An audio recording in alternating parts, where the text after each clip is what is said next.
Dogworks Radio is sponsored by Alaska Dogworks. Check out their website at alaskadogworks.com.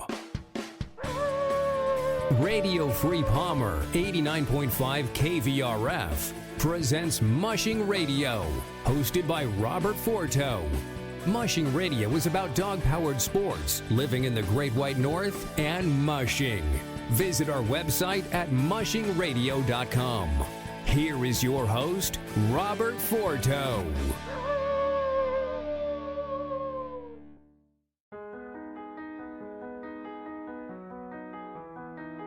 I'm Alex Stein, and you're listening to Iditarod Through the Decades from Mushing Radio, Episode 2, the 1970s. After the relative failure of the 1969 Seppala Memorial Race, the momentum Joe Redington Sr. and Dorothy Page had built seemed gone. But Redington stuck to his dream of running a race on the Iditarod Trail and had promised to deliver a purse of $50,000, twice as large as the 1967 race. For years, he would share his vision with anyone who would listen because he never knew who could help make this dream a reality.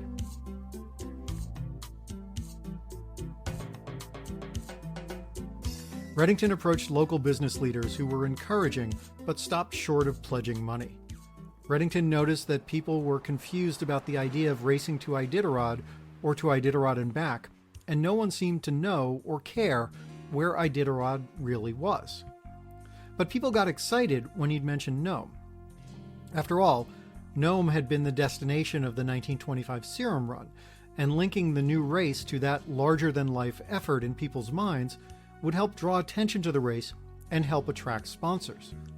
To keep the spirit of the race alive, Redington organized a series of symbolic rallies in 1970, 1971, and 1972, taking mushers and dog teams out along the Iditarod Trail. These were cooperative events rather than races, and they also served as scouting trips to ascertain what kind of condition the trail was in and how much work it might take to clear sections of the trail. The rallies often did not go very far, but they helped keep the idea of this race alive in the minds of the mushing community. The original Iditarod Trail Committee dissolved itself, worried that they might be sued if there wasn't enough money to pay the guaranteed $50,000 purse. The Aurora Dog Mushers Club also distanced itself from Redington, thinking the idea of a guaranteed purse would doom the race. Undeterred, Redington set up a new Iditarod Trail Committee with Tim Johnson and Gleo Hyuk, two school teachers from Wasilla. These three, along with Redington's wife Vi, became officers of the newly incorporated organization. At the time, many mushers did not believe it was possible for dogs to run that far. Most mushers had been exposed only to sprint races such as the North American and Fur-Rondi races that were all around 25 miles. But many native elders assured mushers that dogs could run further, perhaps much, much further. Redington continued to court local businesses, pressing leaders to help guarantee that he'd have the $50,000 purse in hand by the time the race started in March 1973. At the same time, Redington lobbied lawmakers and the governor. And in 1972, dog mushing was declared the official sport of Alaska. Redington reached out to Howard Fairley, a musher living in Nome who had one of the few dog teams left in the area. Redington said he'd recruited some local mushers from Anchorage and the Mat-Su Valley and asked Farley's help in recruiting mushers from around Nome. Farley agreed and reconstituted the Nome Kennel Club, a long-dormant organization that used to run the All-Alaska Sweepstakes. Farley also recruited city officials to record times at the finish line and got them to agree to even have the finish line on Front Street in the middle of Nome. He also convinced the Nome Chamber of Commerce to support the race, and in a few months he would raise $1,200 to pay for a trophy and various awards. As the race start approached, rumors spread that there was no money for the purse. This was correct. Redington was having trouble getting banks or businesses to cough up money. A local radio station owner gave Redington a check for $50,000, and Redington came to a meeting with Mushers who were threatening to pull out of the race. He held up the check, and this stifled the rebellion. Of course, the check was not good, and Redington had been told under no circumstances was he to deposit it. Finally, Colonel Marvin Muktuk Marston pledged $10,000 worth of land in the Spinard section of Anchorage, hoping that would encourage others to give to the race. Marston, who'd served in the so-called Eskimo Scouts during World War II, was a respected and influential Anchorage businessman. More importantly, Marston stunned some of the mushers by reporting that as a young man, he had easily run his dogs 40 miles per day and even had days where his dog teams could run more than 65 miles. This proclamation convinced a lot of mushers that they could race more than 1,000 miles. More importantly, his donation made other businessmen agree to give money to the race. There have been, over the years, rumors that some businessmen were caught by Redington and his partners in various gambling dens and houses of ill repute, and that it was fear of being exposed that made them donate to the race.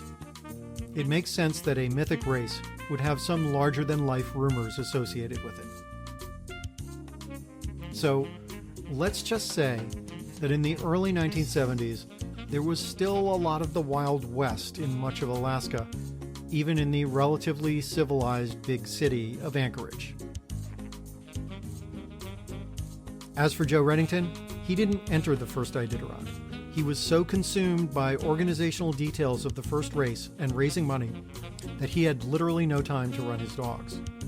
And although he didn't want to admit it at the time, when the first dog teams left Anchorage, the $50,000 Redington had guaranteed was not yet in the bank. Businessman Bruce Kendall had pledged to make up any difference between what Redington raised and the $50,000, and he wound up co-signing a loan for $30,000. Kendall later came up with a scheme to get his money back.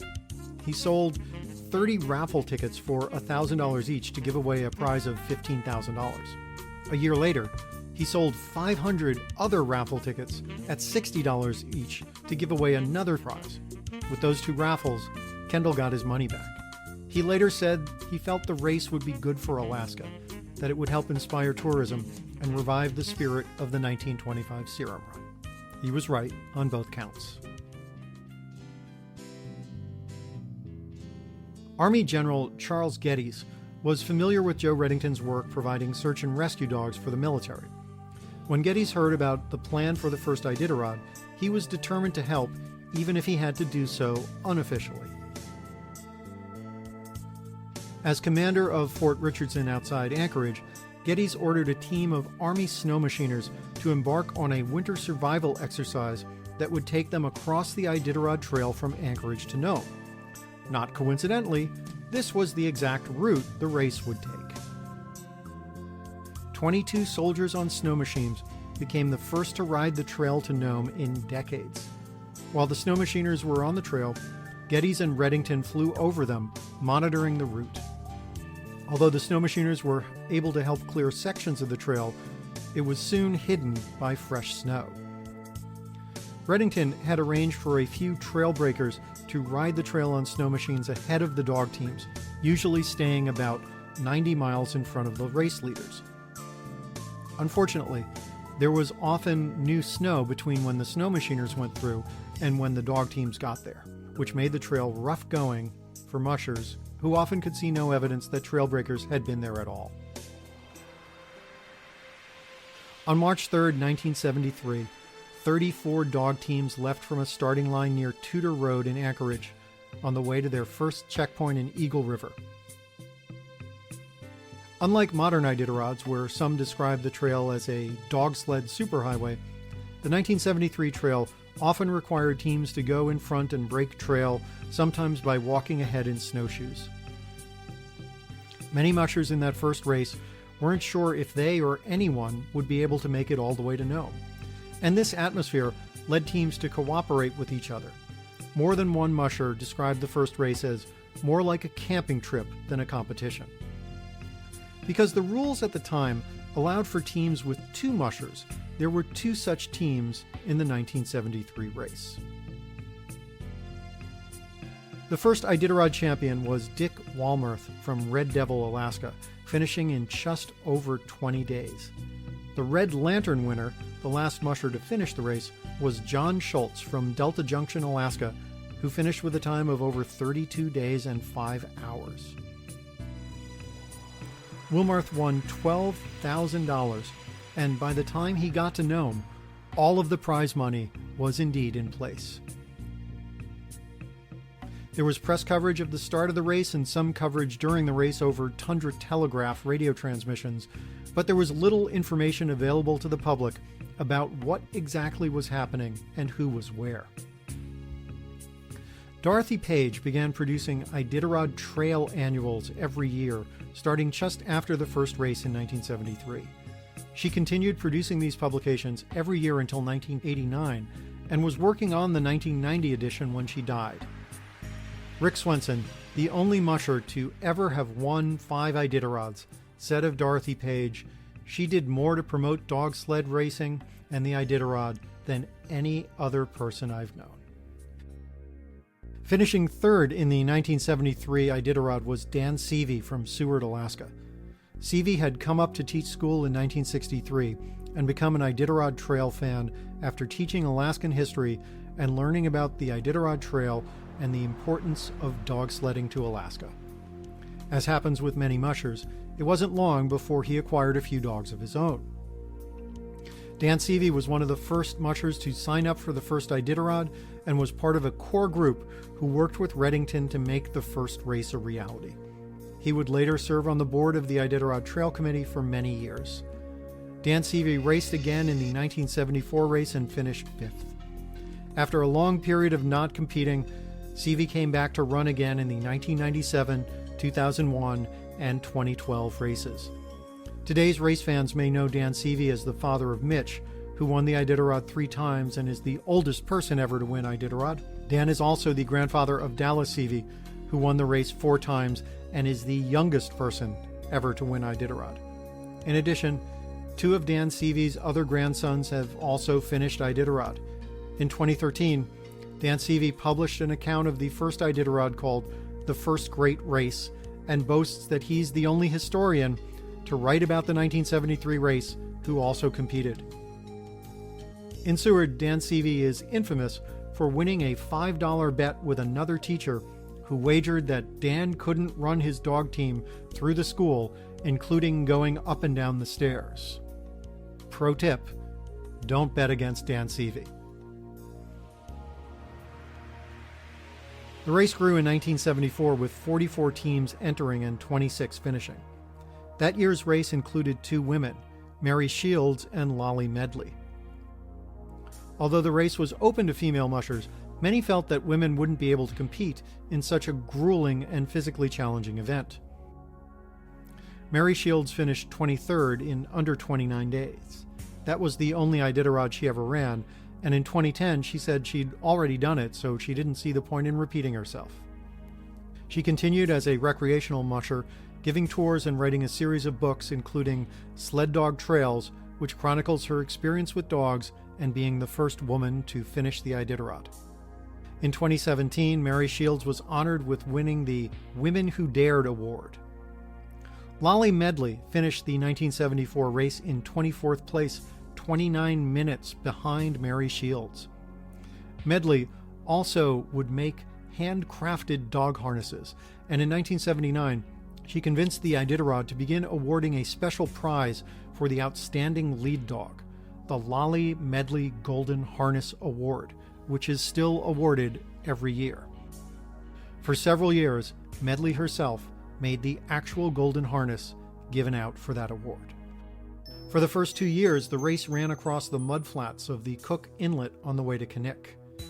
The race was rerouted to avoid this crossing starting in the 1975 race because temperatures in the area often rose to near freezing, making it muddy and very challenging. Throughout the decades, the race route has changed from year to year.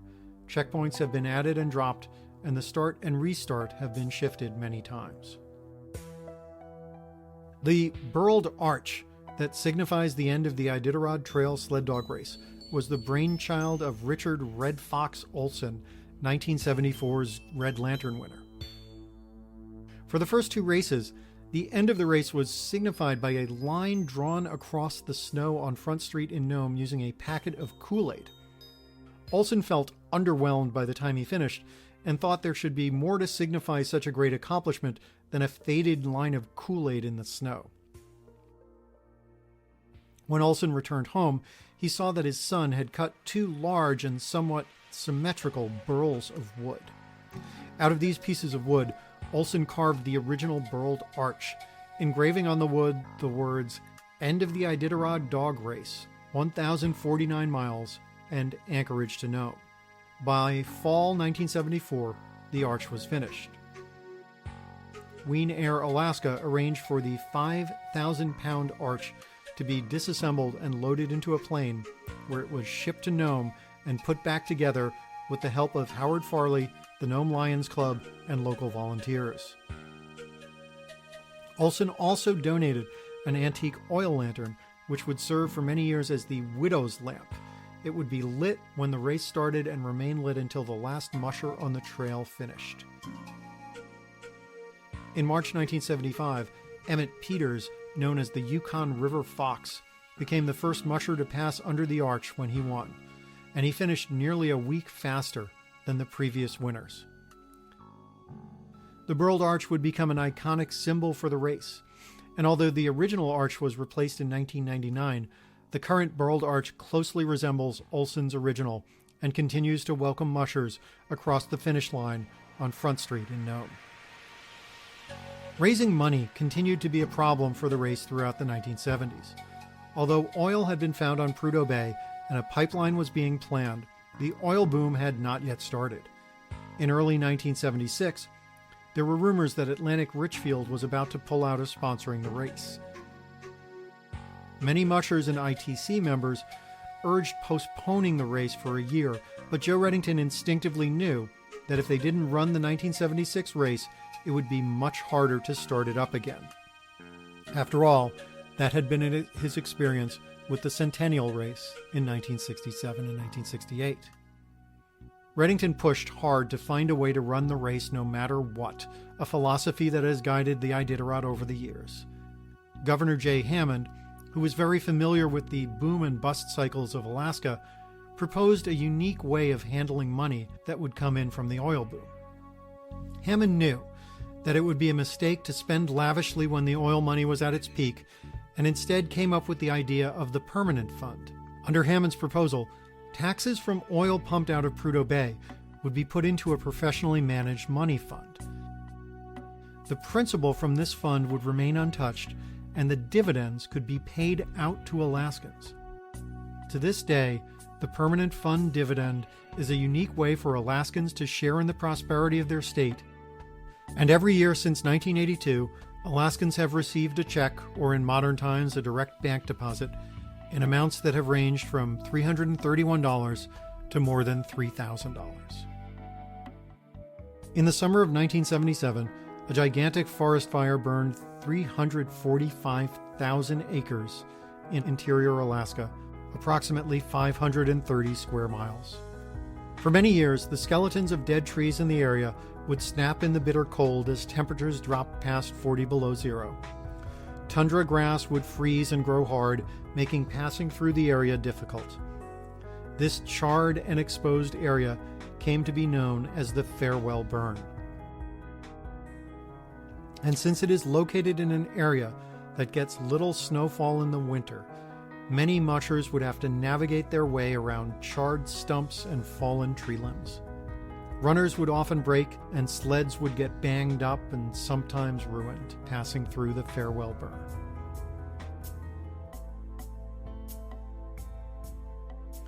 The 1978 race saw Iditarod's first and only photo finish.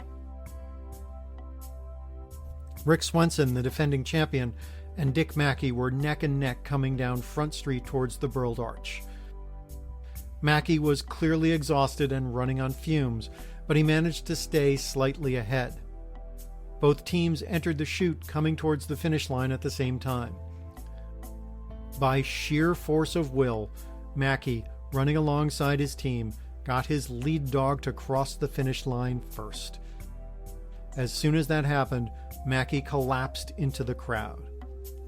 Meanwhile, Swenson's lead dog crossed the line a fraction of a second later, and Swenson made it past the finish line before Mackey. The crowd at the Burled Arch was thrilled but confused. It wasn't immediately clear who the winner should be. Race officials huddled and reached a quick decision. Race Marshal Dick Tozier delivered the verdict. Mackey had won. In horse racing, he noted, the winning horse is the one whose nose crosses the finish line first, not the one whose rear end crosses first. Swenson would have to wait until 1979 to become the first person to win the Iditarod twice. Later, in 1978, the Iditarod Trail was officially designated as a National Historic Trail, one of only 16 in the United States. Here is a list of the Iditarod champions from the 1970s. 1973, Dick Wilmarth with lead dog Hotfoot in 20 days, 0 hours, 49 minutes, and 41 seconds.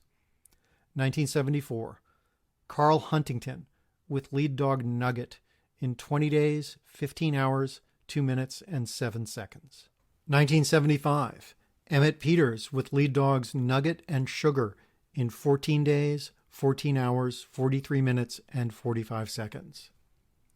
1976, Gerald Riley with lead dogs Puppy and Sugar in 18 days, 22 hours, 58 minutes, and 17 seconds. 1977, Rick Swenson with lead dogs Andy and Old Buddy in 16 days, 16 hours, 27 minutes, and 13 seconds. 1978, Dick Mackey with lead dogs Skipper and Shrew in 14 days, 18 hours, 52 minutes, and 24 seconds. 1979, Rick Swenson with lead dogs Quiz and Bowl in 15 days, 10 hours, 37 minutes, and 47 seconds. Next week on Iditarod Through the Decades, the 1980s. It's morning in America in a decade when dynasties are built up and broken apart. Fierce storms and wrong turns cost more than one champion the race. Alaska, where men are men and women win the Iditarod, and much, much more. For Iditarod Through the Decades, I'm Alex Stein.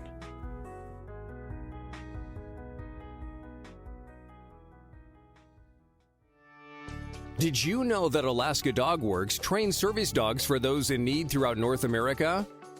Each and every service dog that is trained through the Lead Dog Service Dog Program and Michelle Forto and her team has an individual training plan. We train for autistic, mobility, psychiatric, and PTSD for our soldiers for service work. If you know of someone that may need a service dog, please take a moment and check out Alaska Dog Works on social media and at alaskadogworks.com.